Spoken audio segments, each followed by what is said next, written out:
નમસ્કાર મિત્રો, હું અમી મજમુદાર આપની સમક્ષ રજૂ કરું છું ગરવી ગુજરાત લંડનમાં પ્રસિદ્ધ મીનુ ત્રિપાઠી લિખિત વાર્તા પર આધારિત ભાવાનુવાદ આરવી શર્મા.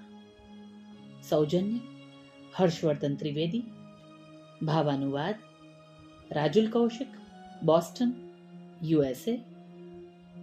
વિડિયો સંકલન કૌશિક શાહ.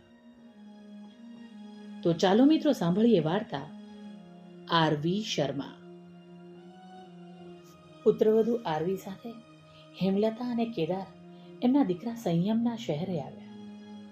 સ્ટેશન પર હેમલતાને ચાલવાની પીડા ન વેઠવી પડે એટલે આરવીએ વ્હીલચેરની વ્યવસ્થા કરી. એ જોઈને હેમલતાના ચહેરા પર નારાજગી તરી આવી. હેમલતાની નારાજગી કેદારથી અજાણી ન હતી. જીવનભર જે સ્ત્રીએ સંસારની ધૂરા સંભાળી હોય એને ઢીચણના દુખાવાના લીધે આમ કોઈનો સહારો લેવો પડે એ એના માટે ભારે દુઃખની વાત હતી. મમ્મીજી, અહીં સ્ટેશન પર બહુ ચાલવાનું છે, થાકી જશો. થોડા દિવસોની વાત છે. એકવાર તમારા પગનું ઓપરેશન થઈ જશે પછી તમે જાતે ચાલીને મેરઠ પાછા જશો. આરવીના કહેવાથી અનિચ્છાએ હેમલતા વ્હીલચેર પર બેઠી. સ્ટેશનની બહાર સંયમ એમની રાહ જોઈને ઊભો હતો. મમ્મી પપ્પાને પગે લાગીને આરવી પાસેથી વ્હીલચેરનો હવાલો સંભાળતો કાર તરફે ચાલ્યો. 15-20 મિનિટમાં સંયમના ફ્લેટ પર પહોંચી ગયા. 5 માળનું બિલ્ડિંગ જોઈને હેમલતાને ચિંતા થઈ. મમ્મીજી, અહીં દરેક માળ પર જવા માટે 2 લિફ્ટ છે. લાઇટ જાય તો જનરેટરની વ્યવસ્થા હોય છે. આરવીએ હેમલતાની ચિંતાને પારખીને કહ્યું. ત્રીજા માળે લિફ્ટ અટકી.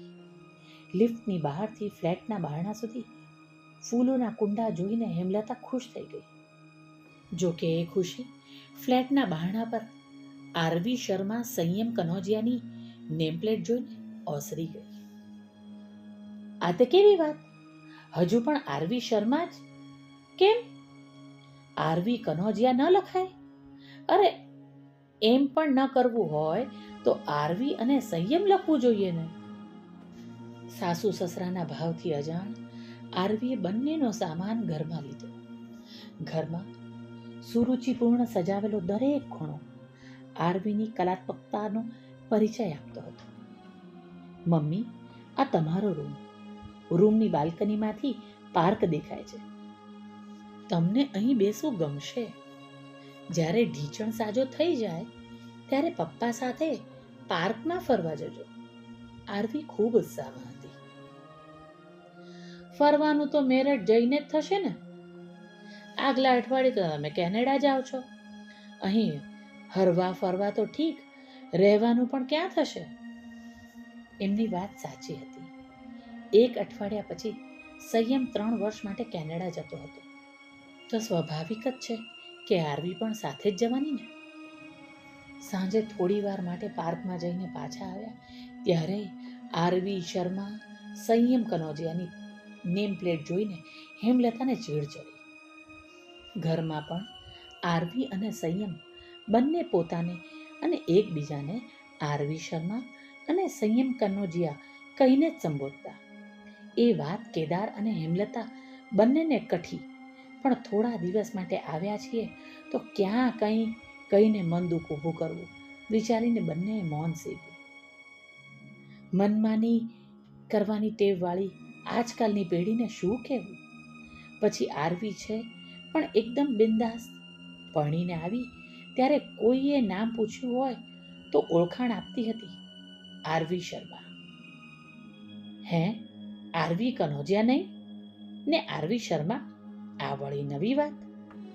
વર્ષોથી એક અટકથી ટેવાઈ હોય એટલે બોલાઈ ગયું હશે. ધીમે ધીમે કનોજિયા મોઢે ચડી જશે. હેમલતાએ વાત વાળવા પ્રયાસ કર્યો. આટલા વર્ષોમાં શર્મા અટકથી ટેવાઈ છું. વળી આરવી સાથે શર્મા અટક સારી લાગે છે. આરવીના આ જવાબથી હેમલતાના તેવર બદલાયા. નામ પાછળ પતિની અટક હોય એનાથી સાસરાની શાન વધે. અટક બદલાવી એ સમર્પણનું પહેલું પગથિયું છે. પતિના પરિવારને પ્રાથમિકતા અપાવવી, પતિની અટકનો અસ્વીકાર એટલે પતિનો અસ્તિત્વનો અસ્વીકાર, એવી અને પરંપરાગત માન્યતા હતી. પણ મહેમાનોની હાજરીમાં એ શાંત રહ્યો. આરવીને શર્મા કે કનોજિયા અટકનું આટલું મહત્વ હશે એની જાણ ન હતી, અને સંયમને આરવી શર્મા અટક સામે વાંધો ન હતો. માં, જો હું કનોજિયા અટક રાખી શકું તો આરવી પણ શર્મા અટક રાખી શકે ને? આરવી શર્મા જ એની ઓળખ રહી. આમ પણ આરવીની ફિતરત સાવ જુદી. એને કોઈ વાતનો સંકોચ ન હતો. કોઈ પૂછે તો નિસંકોચ જવાબ આપતી. ક્યાંક સમજણ ન પડે તો પૂછી લેતી. લગ્ન પછીની રસમ ટાણે એની પાછળનું કારણ એને જાણવા મથતી. આ રિવાજો પેઢીથી ચાલે છે. અમે પડ પૂછવા નહોતા પડ્યા, બસ જેમ કીધું એમ કર્યું. આરવીએ પૂછવાનું માડી વાળીને મમ્મી જેમ કહે એમ જ કર્યું. છતાં હેમલતા આરવી સાથેના સંબંધોમાં સહજતા ના કેળવી શકી ને એનાથી દૂર જ રહી. જ્યારે ઢીચણનો દુખાવો અસહ્ય બન્યો ત્યારે થોડો સમય ટેકા માટે પહેલા મોટી પુત્રવધૂને બોલાવવાનું વિચાર્યું. મોટીએ મેરઠ જવાનું શક્ય નહીં કહીને પોતાના ઘરે બેંગ્લોર બોલાવવામાં ઘરમાં જગ્યાથી માંડીને નોકરોની કેટલી સમસ્યા છે એનું લિસ્ટ આપીને પોતાની અસમર્થતા જણાવી. એનો અર્થ એ કે ન તો એ મેરઠ આવી શકે છે કે ન તો એમને બેંગ્લોર બોલાવી શકે છે. એ વાત સ્પષ્ટ હતી. આરવીની સહાય માટે હેમલતા વિચાર કરવા તૈયાર ન હતી. સંયમે તોડ કાઢીને એકવાર પૂનાના ડૉક્ટરને બતાવવાનો ઉકેલ આણ્યો.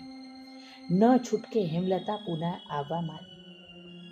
આરવી, હેમલતા અને કેદારને મેરઠ લેવા આવી. મેરઠ આવ્યા પછી સમાચાર મળ્યા કે સંયમ જે ડૉક્ટરને અપોઇન્ટમેન્ટ લીધી હતી એ ડૉક્ટરને એક કોર્સ કરવા અમેરિકા જવાનું થયું છે. 2 મહિના પછી પાછા આવીને સૌથી પહેલાં હેમલતાનો કેસ હાથમાં લેશે. આરવી મેરઠ ગઈ ત્યારે એણે જોયું કે હેમલતાને સામાન્ય કામ કરવામાં ઘણી મુશ્કેલી પડતી હતી. એટલે ડૉક્ટરને મળવાનું 2 મહિના ઠલવાયું છે એની જાણ કર્યા વગર એમને પૂના લાવવાનો પ્લાન યથાવત રાખ્યો. આરવી હેમલતા અને કેદારનું પૂરેપૂરું ધ્યાન રાખતી. એમને ભાવતી વાનગી બનાવતી. કોઈ વાનગી ન આવડતી હોય તો હેમલતાને પૂછી લેતી. બધું બરાબર, પણ અહીં આવ્યા પછી ડૉક્ટરને મળવાનું ઠેલાયું છે એની જાણ થતાં બંને અકળાયા. આરવી, તારી સાથે કેનેડા આવશે તો 2 મહિના અમે પૂનામાં એકલા રહીને કરીશું શું? જવાની હતી, હવે ઓપરેશન પછી જઈશ. હાલ તો ડૉક્ટર કાનન પાસે તમારું રિપ્લેસમેન્ટ કરાવવાનું આરવી શર્માનું એકમાત્ર મિશન છે. પહેલી વાર આરવી શર્મા નામથી ચીડ ચડવાના બદલે હેમલતાને કાળજે ઠંડક પહોંચી. બેટા, અમારા લીધે સંયમ સાથે જવાનો તારો પ્લાન? મમ્મી, જો મારી મમ્મી હોત તો હું એને પીડા વેઠતી મૂકીને જતી રહેત. આરવી શર્માની સરળતા અને સ્નેહથી હેમલતાની આંખો ભીની થઈ. હે ભગવાન, તમે કેટલા ઇમોશનલ છો કહીને આરવી હેમલતાને વહાલથી વળગી પડી. પહેલી વાર આરવી શર્માને હેમલતામાં એની મમ્મી જેવા સ્નેહનો અનુભવ થયો. આજે પહેલી વાર હેમલતા 16 વર્ષ પછી આરવી શર્માને કોઈ પૂર્વગ્રહ વગર ભાવથી ભેટી હતી.